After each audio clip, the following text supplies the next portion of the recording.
Today we will be looking into the meshing, how to do meshing in the Ansys mechanical, and we will be looking for today only on the global settings, so like physics preference, element order, element size, use adaptive sizing, capture curvature and capture proximity. So we will look about these settings. Okay, so we have this geometry, okay, and we will try to mesh this geometry with the help of the global mesh settings today.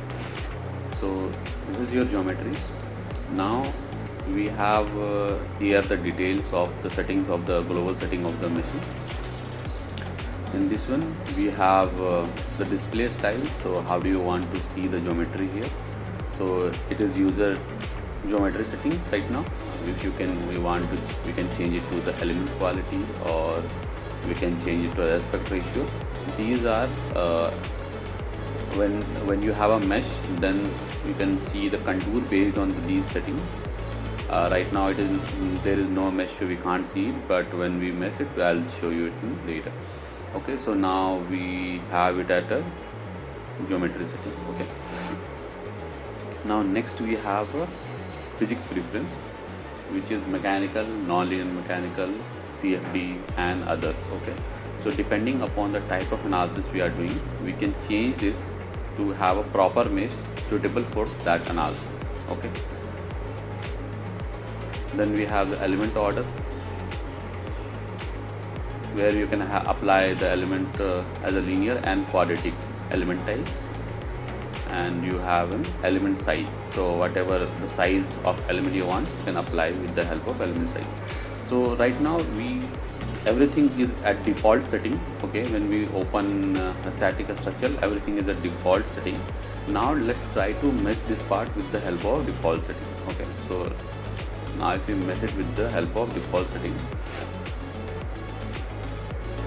okay, so this is how you can see your mesh is generated based on the user physics preference is mechanical, element order is default, and element size is also default. Now when you have the physics preference as a mechanical set, the below setting on the sizing, like use adaptive sizing, is automatically set to yes. All these settings are by default set to yes. Now let's see what happens if we change the physics preference from the mechanical to non-linear mechanical. So right now we had a no count of 1533. Now we change this to non-linear mechanical and let's generate. You see, a mesh is just by changing this physics preference, mesh by itself automatically has changed, and now you have a more refined mesh, more node count you have. Okay, similarly again let's focus at this point here. You have this kind of mesh here. Now when we change this to CFD,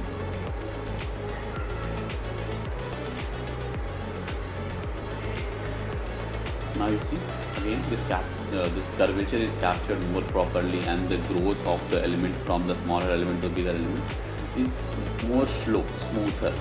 Okay, so here you see growth rate is 1.2. If you go to the non-linear mechanical, the growth rate is 1.5, and mechanical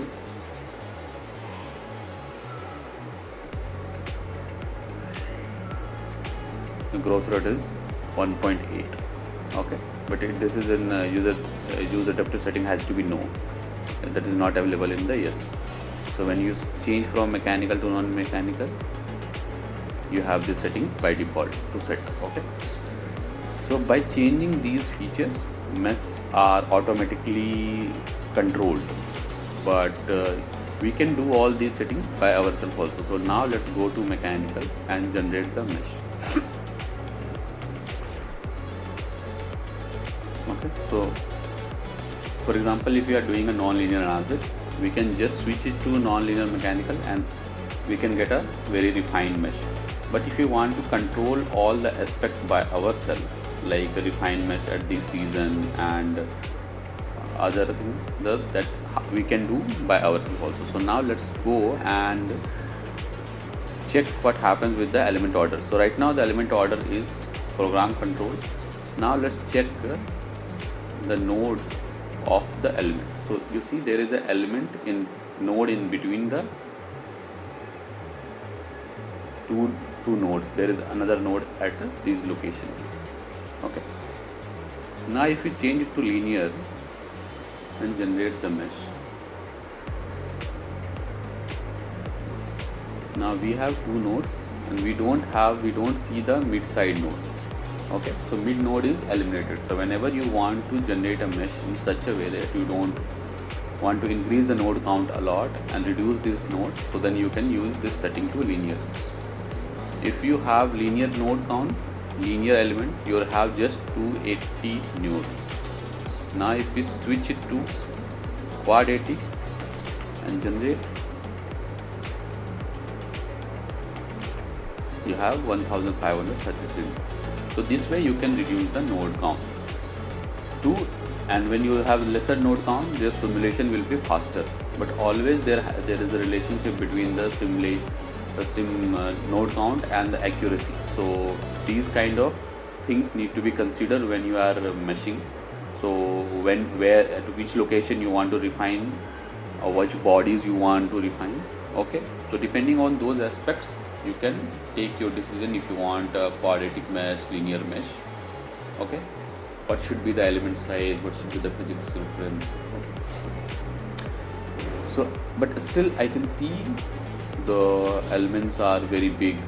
Okay, so what we can do, we can go to element size and let's set it to, for first iteration let's try with 10 and let's generate the mesh. So this is too big for this model. So now let's go change it to 5.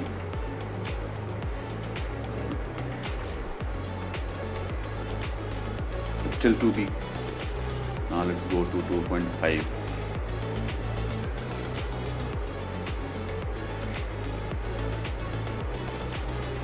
Now this is similar, close to default. So I think default it was taking around 2.5 mm. And the default is taken based on your geometry size. So Ansys algorithm automatically considers if your geometry was too big, it might have taken 10 mm also as a default setting. Okay, so now let's take 1.5.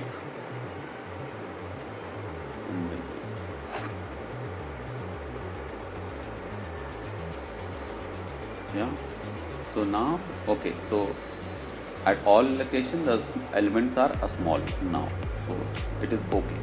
But still you can see these have only one element through the thickness here, we have only one element through the thickness here. If you want more than one element through the thickness, we can again reduce the body sizing. Okay, so element sizing, so let's make it 0.75 maybe and generate.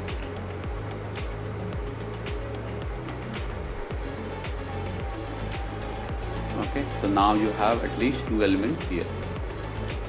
But along with that, what is happening, you are also having very refined mesh at this region, and this is taking your node count up to 15,000. Okay, so what I want the mesh to be 1.5 mm at this region, but smaller or more than one element at this region. Okay, so how can we do that? So with the element size of 1.5, we have this kind of mesh where you have not very defined but good amount of mesh in this region, but here only one element is through the thickness. We want more than one element through the thickness. Okay, so to get the what we can do, we can go to use adaptive sizing. Okay, and here we have the option as resolution, prefeaturing size, transition, force assembly, initial seed size. Okay, let it be like that. And what we can do, you can go and switch it to use adaptive sizing to no. Okay, and then generate the mesh.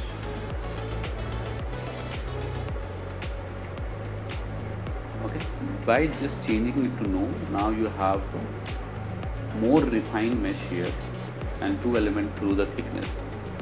Okay, so this is based on you have the maximum size 3 mm, so none of the element is more than 3 mm here, and growth rate is also maintained to 1.5. okay, and if we try to look for the size of the element, is around 1.2, 1.7, so which will be in some deviation from this element size. Okay, so now we have 2 element here. So what if we want more than 2 element and this thickness? Okay. So what we can do for that, one option is that you reduce this maximum size. So instead of 3, make it to 2. Okay, and then generate. Now still it is 2 element. Now let's try with 1. Okay, 1.5 it can take maximum.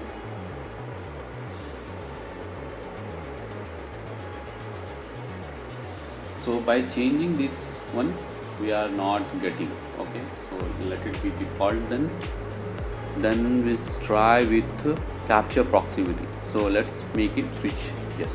Okay, so when you have capture proximity on, what it does, it looks for the 2 nearby edges or faces, because we have face and edge checking.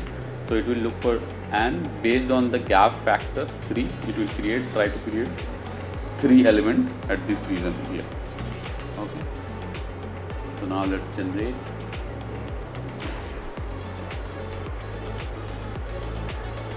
Now you see on this region the mesh remains the same, but at the proximity region it is trying to create 3 elements through the thickness.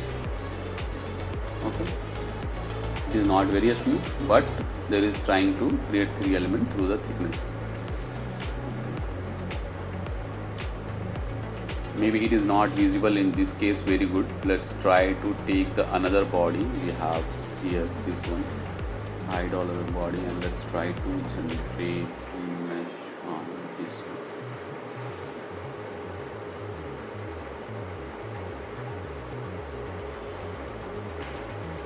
Yeah, you can see 1, 2, 3, 4. Here it is created 4 elements. So maybe because of the mesh size is 1.5, it is doing that way. So instead of 4, let's take it 6, gap factor 6, and let's try to generate.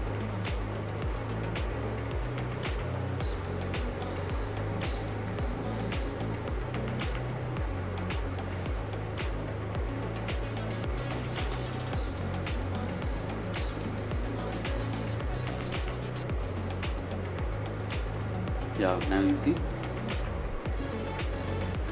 1, 2, 3, 4, 5, 6, 6 elements are generated here through the thickness.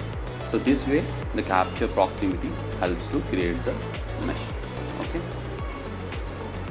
Now what else we want? Okay, now let's try to make a switch off and then generate the mesh.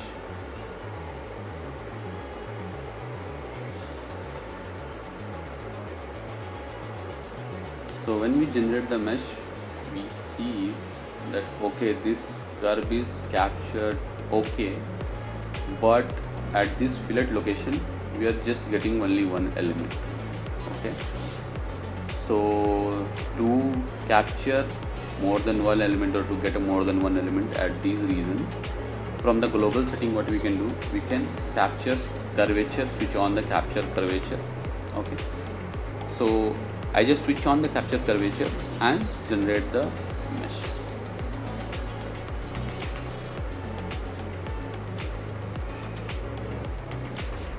So still didn't created any element, because here you have the capture curvature size and capture curvature normal angle. Based on that, it will try to give the element sizing here. So maybe like right now you have element size of 0.02. Now let's try to make it to 0.01, and now let's try to generate.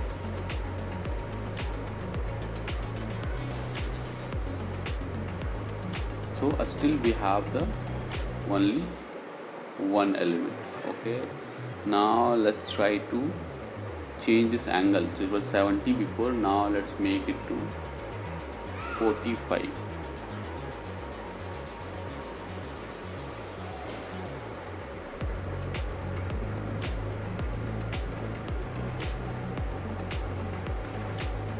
And you see now it is creating two elements at this region, okay, by checking the normal at 45 difference. It is trying to make one element. Now if we make it to 50 and let's generate the mesh.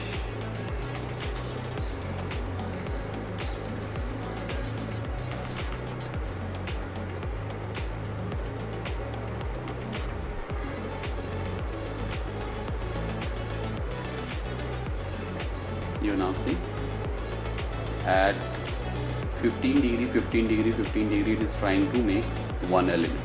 Okay, so now you have very refined mesh at these curvature regions. Here also you can see you have very refined mesh. So to capture the curvature, we can use the capture proximity option. To capture the curvature, we can use capture curvature option, and to capture the proximity, we can use capture proximity options. When you switch on the capture proximity, only the area where two faces or two edges are coming in very close, there only elements are increased, and at the where the faces are far, the mesh is not changed as those regions. Okay, so these are some of the setting in the global mesh sizing, global meshing, which you can use to mesh your assembly and capture the mesh properly with the curvature and with the proximity. Okay, thank you.